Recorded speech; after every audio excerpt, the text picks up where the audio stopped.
వాతావరణం సలసలగుంది. మన వార్తలు గరం గరం ఉన్నాయి. హెడ్లైన్స్ చూసుడే ఆల్చం టక్క టక్క చెప్పుడే. చెలో కానీయురి మరి. హైడ్రాను ఆపలేమన్న హైకోర్టు. మూసి నిర్వాసితులకు సర్కారు సపోర్టు.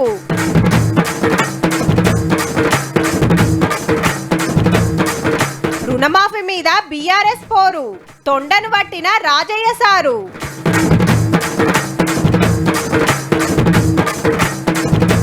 కేబీఆర్ పార్కు చుట్టూ ఫ్లైఓవర్లు.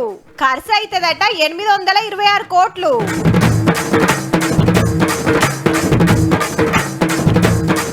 లడ్డు ఎంక్వైరీకి కొత్త కమిటీ. పట్టుబట్టలు ఎంకన్న పండక్కి.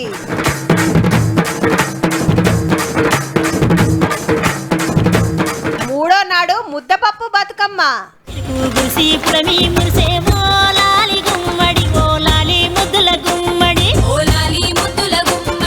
అమ్మో రేటు కాదు, ఫస్ట్ చెరువుకు ఎంత దూరం ఇల్లుందో గజ్జెప్పు.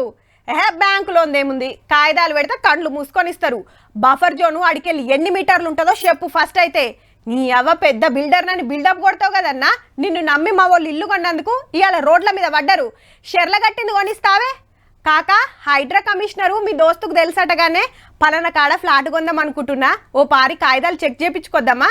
గిట్లున్నాయబ్బా ఇప్పుడు ముచ్చట్లు. హైడ్రా నాపలేమో కూల్చుడు వద్దనలేమని హైకోర్టు కులంకుల్లా చెప్పేసింది. హైడ్రాకు చట్టబద్ధత వచ్చినాకనే యాక్షన్లకు దిగాలి. 30 రోజుల ముందే నోటీసులు ఇవ్వాలి. అప్పటిదాకా కులగొట్టకుండా ఆర్డర్ ఇయ్యాలని కోర్టుకు పోయిండు ప్రజాశాంతి పార్టీ అధ్యక్షుడు పాల్సారు. సర్కార్కు నోటీసులు పంపింది, మీరేమంటారో చెప్పుండ్రని. ఇప్పుడైతే హైడ్రాకు బ్రేక్ లేయలేమని చెప్పింది. క్లియర్ గా నా ప్రేయర్ ఏంటంటే, దోచుకొని 1000 కోట్లు సంపాదించిన రాజకీయ నాయకులు ఎవరైతే భూ కబ్జాలు చేశారో ఈ నదులు పార్కులు, వాళ్ళ దగ్గర డబ్బు తీసుకొని నిరుపేదలు లోన్ తీసుకొని బిల్డింగులు కొనుక్కున్నారో వాళ్ళకి నష్టపరిహారం చెల్లించాలి, ఇల్లు ఇవ్వాలి. అప్పుడు దాకా వాళ్ళు ఇల్లు ఖాళీ చేయకూడదని కూడా Congress senior leader KVP Ramachandra Rao sir కూడా రూల్స్ తప్పే ఫామ్ హౌస్ కట్టిన ప్రచారం నడుస్తుంది కదా. ఎమ్మటే ఆఫీసర్లను పంపి కొలుచుమనుండ్రి, తప్పుంటే నా పైసలతోటే ఉలగొడతా అని సీఎం సార్ ఉత్తరం రాసిండు. శాసన మండలి చీఫ్ విప్ పట్నం మహేందర్ రెడ్డి సార్ మళ్ళొక పారి మైకుల ముంగట్టుకొచ్చిండు, నా farm house FTL buffer zone లో లేదని. ఆఫీసర్లు వచ్చారు, అది డౌట్ వచ్చి ఒక 3, 4, 5 సార్లు వచ్చారు. వచ్చే ఈ మ్యాప్, ఇది గవర్నమెంట్ మ్యాప్, బఫర్ FTL కు ఇది లేదు, ఉంటే తప్పకుండా నేను తీస్తా. కేటీఆర్ గారు, హరీష్ రావు గారు, సబితానంద రెడ్డి గారు, ఎందుకంటే అన్ని సిటీ ప్రాంతంలో తిరుగుతారు కాబట్టి ఈ ముగ్గురు కూడా అక్కడ రావచ్చు, చెప్పవచ్చు, నేను తీసేయడం జరుగుతుంది. ఇక మూసి ముచ్చట చూస్తే ఇక్కడ ఖాళీ చేసిన వాళ్ళకి డబుల్ బెడ్రూమ్ ఇండ్లు ఇచ్చే కార్యం నడుస్తుంది. ఆల్రెడీ 230 మందికి వచ్చినాయి కూడా. జప్పునే గ్రివెల్స్ సెల్ పెడతారట. ఇండ్ల తిప్పలు ఉన్నా, నీళ్ళు రాకున్నా, దగ్గర పట్ల ఇస్కూలు లేకున్నా చెప్పుకుంటానికి. ఎమ్మటే ఆఫీసర్లు పోయి అరుచుకుంటారా అన్నట్టు. అయితే ఎవరం కూడా బల్మీకి ఖాళీ చేపిస్తలేరు. అనుమానాలు అన్ని తీరినాకనే బండ్లు పెడతారట సామాన్లు వేసుకపోతానికి. చూస్తుంటే దసరేళ్ల దాకా ఈ కార్యం ఆగేతట్టే కొడుతుంది. కేటీఆర్ గారు మున్సిపల్ మినిస్టర్ ఉన్నప్పుడు డిమార్క్ చేసిండ్రు, ఆయన స్టార్ట్ చేస్తున్నారు మూసి డెవలప్మెంట్ ఫండ్ అని. జైకాతో కూడా 1000 crores అడ్వాన్స్ లోన్ కూడా తీసుకున్నాం. ఈరోజు మేము మార్కింగ్ చేసి మేము చేద్దామంటారకే ది స్టార్టెడ్ ద ఎస్టేట్.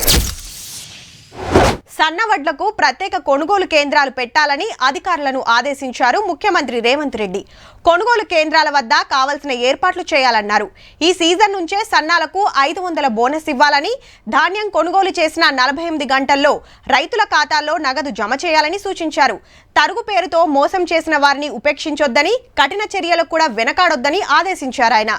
మరోవైపు ప్రతిపక్షాలు తమ పోరాటాన్ని ఉధృతం చేస్తున్నాయి. రుణమాఫీ గురించి రాజన్న సీరియస్ గా మాట్లాడుతుంటే దెబ్బలేసిరు కూకున్నోళ్ళంతా.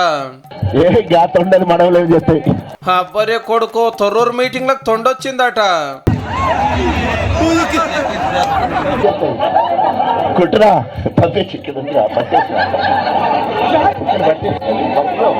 మన రాజన్న తొండలు పట్టుట్లా తోపున్నట్టున్నాడు పో. కానీ అంగిలకు వచ్చేదాకా ఏర్పడకుండా వచ్చిన చిన్నగా గుండీలు ఇప్పుతున్నారు.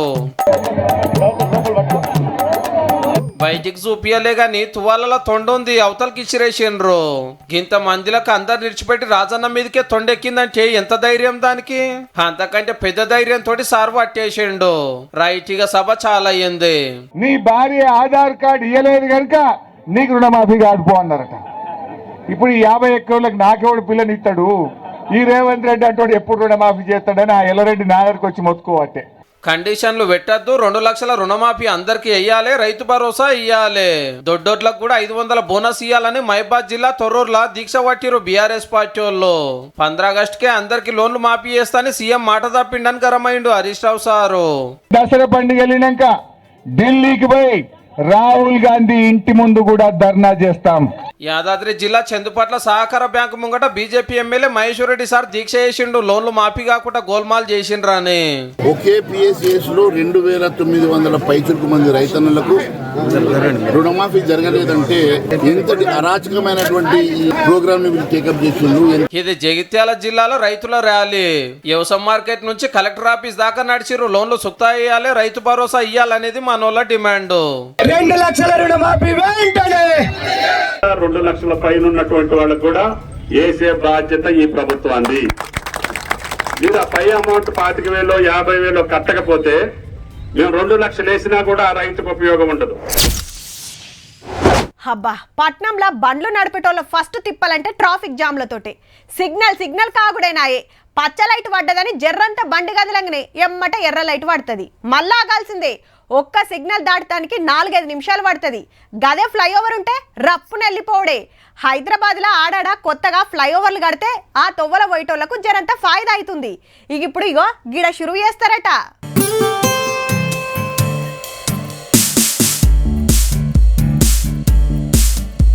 డిజైన్లు మస్తున్నాయిలే. హైదరాబాద్ లో కేబీఆర్ పార్క్ చుట్టూరా ఇవన్నీ చూడబోతున్నాం. 6 జంక్షన్లలో ఫ్లైఓవర్లు అండర్ పాస్లు కట్టాలని డిసైడ్ చేసింది సర్కారు. Jubilee check post, KBR junction, cancer hospital, Agrasen junction, Film Nagar junction, road number 45 జంక్షన్లకు వెళ్లి 2 లైన్ల ఫ్లైఓవర్లు, 2 లైన్ల అండర్ పాస్లు. అటు యూసఫ్ గూడ, పంజాగుట్ట, ఇటు మాదాపూర్, గచ్చిబౌలి తోవల పోయేటోళ్ళకి ఇక సిగ్నలే తలగది. 826 కోట్లు ఖర్చు అవుతుందని అందాజలు ఎక్కేసిండ్రు ఆఫీసర్లు. ఫస్ట్ కొంత అటెన్క కొంత కడతారట. కానీ ఈ పని ఎన్నడో కావాల్సి ఉండే. మస్తు ట్రాఫిక్ ఉండే ఏరియా, ఊకునే జామ్ అవుతుంటది. ఇక ఆనగిట్ల పడేనా అంటే సుక్కలే. మళ్ళా పెద్ద పెద్దోళ్ళు ఉంటారు. అటు Hitech City, Jubilee Hills, Banjara Hills, Film Nagar, కిందికి పంజాగుట్ట. ఇంత మెయిన్ ఏరియా కాబట్టి గిన్ని ఫ్లైఓవర్లు కట్టాల్సి వస్తుంది. భూమి పూజ ఎన్నడో గాని రప్ప ఫ్లైఓవర్లు, అండర్ పాస్లు కట్టిరా అంటే ట్రాఫిక్ తిప్పలు తప్పినట్టేనబ్బా.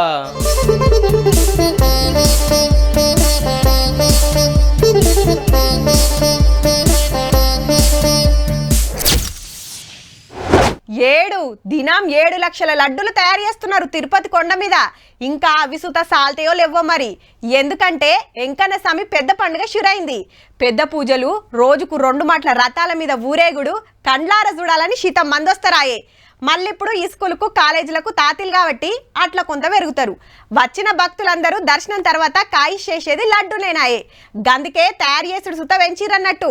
ప్రసాదం మీద ఎంత పెద్ద పంచాయతీ నడిచినా తిరుపతి లడ్డేనబ్బా. తిరుపతి లడ్డు కేసు ఎంక్వైరీ గురించి కొత్త కమిటీ వేసింది సుప్రీంకోర్టు.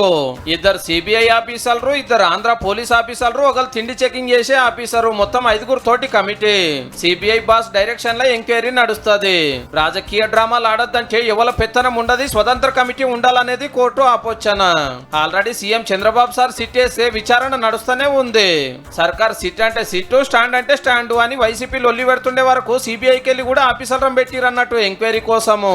వీళ్ళు కేసంతా బయటికి తీసి నెయ్యి కల్తీ గురించి, లడ్డూల వాడింది లేని రిపోర్ట్ ఇస్తే దాన్ని బట్టి ఎవల మీద యాక్షన్ తీసుకోవాలో గాళ్ళ మీద తీసుకుంటారు అన్నట్టు. 15 రోజుల కాంచెల్లి లడ్డూల మీద పెద్ద లడాయే నడుస్తుంది. మరి జగనన్న సీఎం గుండంగా జంతువుల కొవ్వు కలిసిన నెయ్యిని అగ్వకు తెచ్చిరు, దాంతో ప్రసాదం తయారు చేసిరని ఇటు గుడి కమిటీ వాళ్ళు, అటు సర్కారు వాళ్ళు. లే కల్తీ నెయ్యి వాడలేదు, ట్యాంకర్లు మలరగొచ్చినాము, అంత జూటా అని వైసీపీ. పాత సీఎం డిక్లరేషన్ ఇయ్యలేక తిరుపతి టూర్ క్యాన్సిల్ చేసుకుంటే చిన్న సీఎం దీక్ష పట్టి బిడ్డ తరపున డిక్లరేషన్ ఇచ్చి దర్శనం చేసుకుని సనాతన ధర్మం కోసం జంగెత్తుకున్నాడు.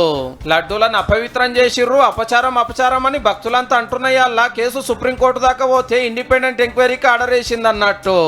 వాస్తవం చెప్పాలంటే దీనికి సిట్టు అవసరం లేదు, బిట్టు అవసరం లేదు, ఇంకోటి అవసరం లేదు. కంటి క్లియర్ కట్ గా కనపడతా ఉంది అసలు ఏమీ జరగలేదని. ఏ అధికారులైనా వచ్చి ఏం చేస్తారు? అంటిల్ అన్లెస్ రాజకీయ స్వార్థం కోసం ఇలా వీళ్ళు కూడా ఒక తప్పుడు రిపోర్టు తయారు చేసి, ఒక తప్పుడు ప్రచారం చేసి, దానివల్ల ఏమవుతుంది? వెంకటేశ్వర స్వామి కోపం వీళ్ళ మీద కూడా వస్తుంది. ఏమొచ్చటిట్లుంటే తిరుమల బ్రహ్మోత్సవాలు చాలా అయినాయి. సీఎం చంద్రబాబు సార్ పట్టుబట్టలు తీసుకొని వచ్చిండు. ఎంకన్న స్వామి పెద్ద పండుగ దసరా దాకా నడుస్తుంది.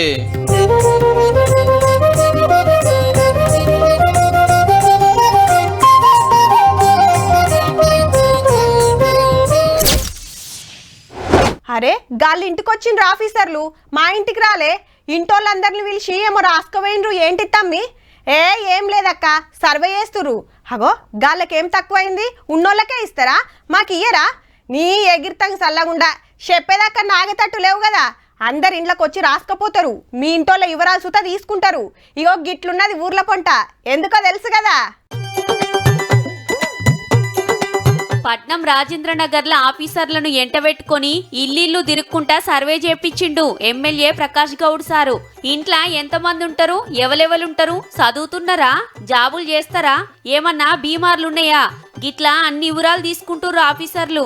రేపు ఏ సమయం కానీ హాస్పిటల్ కానీ ఇంకేదానికైనా పెద్ద పెద్ద దానికి వచ్చినప్పుడు ఇవన్నీ కూడా మనకు అవసరం పడ్డప్పుడు మనకి ఇవన్నీ యాద వస్తుంది.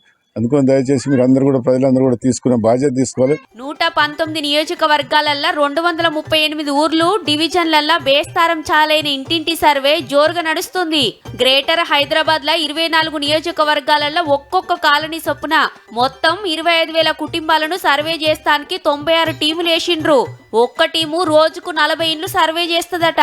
జిల్లాలలో సుతా సర్వే జరుగుతుంది. ఆసిఫాబాద్ కలెక్టర్ వెంకటేష్ సార్ చూడుర్రి పబ్లిక్ కు ఎంత ముద్దుగా ఎరక చెప్తున్నాడో. ఎవరైనా కొత్త పెళ్లి అయ్యి వచ్చి ఉంటారు కదా, వాళ్ళు కూడా రాసుకుంటాము. ఎవరు పెళ్లి చేసి వెళ్ళి ఉంటారు కదా, వాళ్ళు డిలీట్ కూడా చేస్తాం. సో ఒక్కటొక్కటి అన్ని ఈ నెల 8 తారీఖు లోపల సర్వే ఓడిపించి 10 తారీఖు నాడు సర్కారుకు ఒప్పచెప్తారు. ఇక ఈ వివరాలను బట్టి గవర్నమెంట్ డిజిటల్ కార్డులు ఇస్తదన్నట్టు. అవి ఎంత ఫాయిదా అవుతున్నాయో చూసి రాష్ట్రం అంతటా పంచే పనిలున్నారు.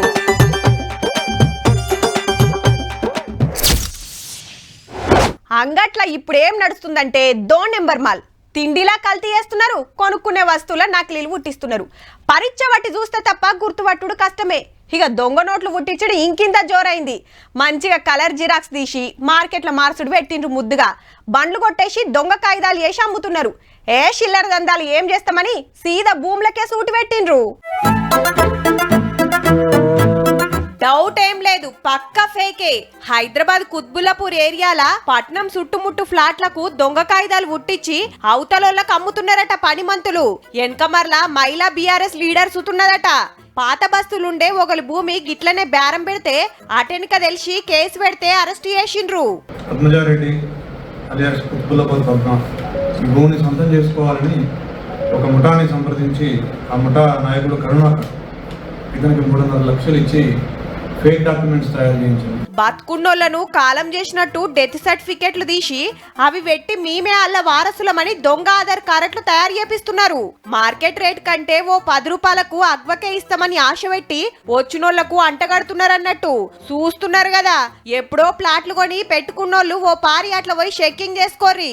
అట్లనే కొత్తగా ఫ్లాట్లు కొంటోళ్ళు కాగితాలు కరెక్ట్ గా చూసుకోర్రి, లేదంటే ఉత్త పుణ్యానికి గుండ్లు కొట్టుకునే కథ అవుతుంది మళ్ళా.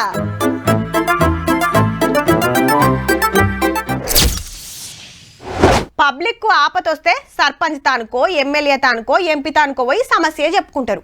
నియోజకవర్గం తిప్పలుంటే ఎమ్మెల్యే గారు మంత్రి గారికి ఎరక చెప్తే జిల్లాకు పోయినప్పుడు గా తిప్పలు తీర్చే ఆలోచన చేస్తుంటారు. ఒకళ్ళ లాపర్వ వేసిండ్రనుకో పబ్లిక్ నిరసనలు, రాస్తారోకలు, ధర్నాలు చేస్తుంటారు. అట్లా బొచ్చడు మంది హక్కుల కోసం ఉద్యమాలు చేస్తూనే ఉన్నారు. అయితే వాళ్ళ కొందరు ఎమ్మెల్యేలు హిమ్మతిస్తారు, వాళ్ళ ధర్నాలకు పోయి ఊకుంటారు సుతా. కానీ ఓ తాన పబ్లిక్ డిమాండ్ తీర్చొద్దని ఎంత పని చేసిండ్రో చూడుర్రీ. అరే గన్లకి ఎట్లా పోయినరో, తన్లాడుకుంటా మెల్లగా బయటికి వస్తున్నారు. కానీ మనోళ్ళు కావాలనే ఇంట్లోకి దుంకేర్రు. అది కూడా మహారాష్ట్ర సచివాలయం 3వ అంతరం మించాలి. మళ్ళా దుంకింది పెద్ద పెద్దోళ్ళు. ఒకళ్ళు చిన్న స్పీకరు, 3 ఎమ్మెల్యేలు, 1 ఎంపీ. అందరు కూడా పవర్లున్న పార్టీ లీడర్రే. గంత పెద్దోళ్లకు గింత ఆపత ఎందుకు వచ్చింది అంటారా? మహారాష్ట్రలో ధన్గర్ అనే సామాజిక వర్గం బీసీలుంటే ఎస్టీలకు దేవాలని డిసైడ్ చేసింది గవర్నమెంట్. వద్దంటే వద్దని ఎస్టీలు లడాయి అందుకుంటే అలా తరపున ఈ లీడర్లు సీఎం ను కలిసినా ఫాయిదా కాలేదట. అగో గందుకే ఖుద్దు సచివాలయం బంగ్లా మీదకెళ్లే దుంకేర్రు. అయితే కొందరు గిసొంటి కథలు పడతారని 6 ఏళ్ల కిందటే ఈ ఒల కట్టిండ్రు కింద పడకుండా. ఈ ముచ్చట మనోళ్ళకు కూడా ఇరకనే. గందుకే సీదా ఈడికొచ్చి దుంకినట్టున్నారు. అబ్బా మా వాళ్ళు పానాలకు తెగించి కొట్లాడుతున్నారని ఫుల్ పబ్లిసిటీ వచ్చినట్టే. మీ పార్టీ పవాలరుండే, మీరే ఒప్పుకోవాలి. అవసరమైతే దీక్షనో ధర్నానో చేయాలి, అంతేగాని ఇట్లా బంగ్లాల మీదకెళ్ళి దుంకుడేంది సాలరు. ఆయనతో పుట్టుకున్న జాలి దిగిపోతే ఏంది కథ? మహారాష్ట్రలో చెప్పున్నే అసెంబ్లీ ఎలక్షన్లు ఉన్నాయి. ఓట్ల ముంగట మనోళ్ళ పర్ఫార్మెన్స్ సూపర్ పో.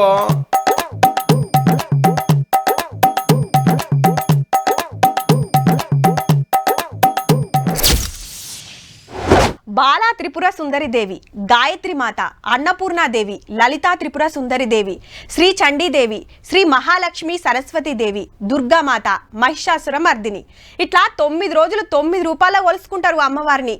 మహిషాసురుడనే రాక్షసుని మీద 9 రోజులు యుద్ధం చేసి ఆఖరి నాడు చంపేసిందట. ఆ తెల్లారే దసరా. మరి చూద్దాం పాండ్రి నవరాత్రులు ఎట్లెట్లా జరుగుతున్నాయో. గుల్లకాడ మొక్కులు, మండపాల పూజలు, అమ్మవారి నవరాత్రులు మా సంబరం అనిపిస్తున్నాయి. ఇవాళ 2వ రోజు, మళ్ళా శుక్రవారం. ఎగిలివారక ముందే లైన్లు కట్టిండ్రు భక్తులు. బాసర సరస్వతమ్మ, గద్వాల జోగులమ్మ, యమలాడ రాజరాజేశ్వరమ్మ, వరంగల్ భద్రకాలమ్మ, జూబ్లీ హిల్స్ పెద్దమ్మ, బల్కంపేట ఎల్లమ్మ, ఆడ ఈడనేం లేదు. ఏడ అమ్మవారి గుళ్ళుంటే ఆడిపోయినరు. ఇలా గాయత్రి దేవిగా దర్శనమిచ్చింది అంతటా. అమ్మవారి కళ చూసారా, ఎంతో బాగుంది. మనల్ని ప్రొటెక్ట్ చేయడానికి ఉన్నట్టుగా చాలా హ్యాపీగా అనిపిస్తుంది. మండపాల కాడ దుర్గమ్మ విగ్రహాలు పెట్టి కొలుసుకుంటున్నారు. కుంకుమ పూజలు, హారతులు, భక్తుల ఆటపాటలు, కోలాటాలు జోరైనాయి. నాగర్ కర్నూలు జిల్లా కొల్లాపూర్ల కన్యకా పరమేశ్వరమ్మకు 50 లక్షల రూపాయల నోట్లతోటి అలంకారం చేసిండ్రు.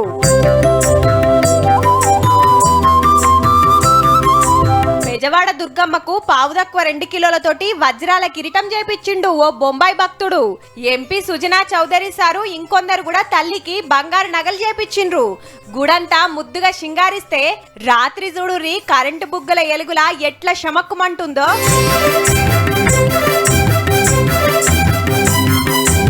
ఇగటు శ్రీశైలం మల్లన్న గుడి కాడ వాహనం మీద దేవుళ్లను ఊరేగిస్తుంటే ముంగట కళాకారుల ఆటపాటలు మస్తు అనిపిస్తున్నాయి.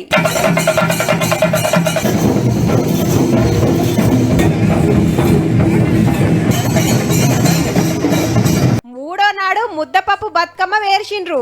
నిజామాబాద్ జిల్లా బోధన్ల 3 రోజులకే సద్దుల సంబరమైంది. పట్నం చార్మినారు భాగ్యలక్ష్మమ్మ గుడి ముంగట బీజేపీ మహిళా మోర్చా అక్కలు ముద్దుగా ఆడిండ్రు. ఎంపీ డీకే అరుణ మేడం వచ్చింది.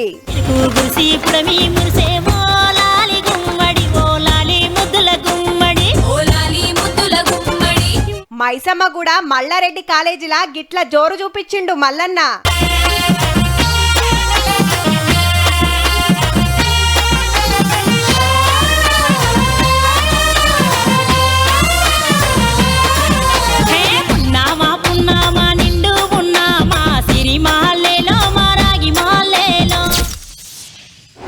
ఏమండి వస్తప్పుడు బజ్జీలు తీసుకురండి, గరం గరం తిందాం. హగో గింత ఎండ కొడుతుంటే బజ్జీలేందే? అయ్యో మీ ఆఫీస్ కాడ ఎండుందేమో, మన ఇంటికాడ ఆనబడుతుంది. 3 దోస్తులు బీర్లు తాగుదామని బారుకుపోయినరు. కానీ సిట్టింగ్ వేసినాక కోటర్లు కుమ్మాల్సి వచ్చింది. కాక పొద్దుగాల బండి దూడదామని బయట పెట్టిన బకెట్ తోటి నీళ్లు తెచ్చేలోపే పైపు పెట్టి అడిగినట్టే తేటగా అయిందిరా. ఇగో గిట్లున్నాయి ముచ్చట్లు. ఎందుకంటే పగటిలు ఎండాకాలం, పొదుము కానకాలం, రాత్రికి చలికాలం. బస్ ఎక్కి ఒకటే టికెట్ మీద 3 ప్రయాణం చేసినట్టు ఒకటే రోజు 3 కాలాలు చూస్తున్నాం. మరి కంపెనీలో ఆఫీసులలో షిఫ్ట్ల ప్రకారం డ్యూటీలు చేస్తారు కదా, కాలాలు కూడా వంతులేసుకున్నట్టున్నాయి. పొద్దుగాల సురుకులు, మాపటీలు చినుకులు, ఆయిల పూట సాలి. పట్నం పల్లె అని ఏం తేడా లేదు, రాష్ట్రం అంతటి ఇదే కథ. సూరన్న గుడ్ మార్నింగ్ చెప్పుడే ఆలస్యం. పగటిలి 10 దాటిందంటే మంట వెంచుడే. రోడ్ల మీద సిగ్నల్ కాడ సేపు ఆగినోళ్లకు తెలుస్తుండొచ్చు ఎండ సురుకులు ఎట్లున్నాయో. ఏహే పొద్దంతా నువ్వే డ్యూటీ చేస్తే ఎట్లా అని సూరయ్యకు వర్ణయ్య పోటీకి వస్తున్నాడు. గడారంలో 4-5 కొట్టిందంటే ఆగమన్న ఆగుడే లేదు, అస్సలు తగ్గుడే లేదు. దంచుడు దంచాల్సిందే, వరదలు బారాల్సిందే. లెక్కకైతే దీవుల పండుగకు చలి సురువైతది, కానీ ముందే ఊరికొచ్చింది. రాత్రి 4-5 నెంబర్ల మీద రువ్వడిగా తిరుగుతున్న ఫ్యాన్లు మబ్బులు ఒకటి మీదకి వస్తున్నాయి, అవసరం అయితే బంద్ అవుతున్నాయి. చిన్నగా ఇగం పెరుగుతుంది, ఎగిలివారంగా మంచు పడుతుంది. ఈ లెక్కన చూస్తే ఇది ఏ కాలమో ఇదేం వాతావరణమో అర్థమే అయితే లేదు. అంత మన పుణ్యమే మరి. గుట్టలు గుటుక్కున మింగుడు, పచ్చనడువులు పొతం పెట్టుడు. ప్రకృతిని ఎంత ఆగం చేయాలనో అంత చేస్తుంటే ఏ టైంలో ఎవరు డ్యూటీ చేయాలనో తెలియక కాలం కూడా కన్ఫ్యూజ్ అవుతున్నట్టుంది పో. చూసిండ్రు కదా, ఇక ఇవ్వుల్లా ఇయాల్టి తీన్మార్ ముచ్చట్లు ఉంటామల్లా. నమస్తే.